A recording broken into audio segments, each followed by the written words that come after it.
j'ai blessé ma femme. Un acte, une seconde d'égarement, et tout a basculé. Tu pensais que l'amour était infaillible, que la confiance serait éternelle. C'est là que tout se complique. Ce moment de faiblesse, ça détruit. Et attends, parce que, voilà le plus fou. Ce n'est pas juste une rupture, c'est un chemin de douleur, de remise en question. Chaque regard, chaque silence, pèse lourd. On se rend compte que le cœur d'un être cher, c'est fragile comme du verre. La blessure s'infecte, et le temps ne guérit rien. Il ne fait qu'obscurcir les choses.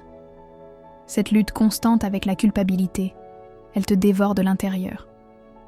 Trop souvent, on sous-estime l'impact de nos actions. On croit que ça ne changera rien, mais chaque mot, chaque geste compte.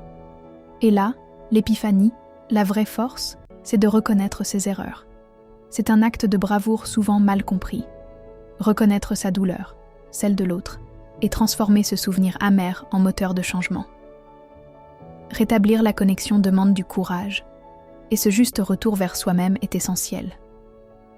Cela ne va pas être facile, mais se relever après une chute, c'est là que la magie opère. Il arrive un moment, une clarté qui éclaire tout. L'amour, ce n'est pas que des mots doux, c'est aussi la capacité de pardonner, de reconstruire ensemble. La route est longue, parsemée d'embûches. Mais si tu es prêt à affronter cette tempête, à en sortir grandi, tu découvriras que la vulnérabilité est une force.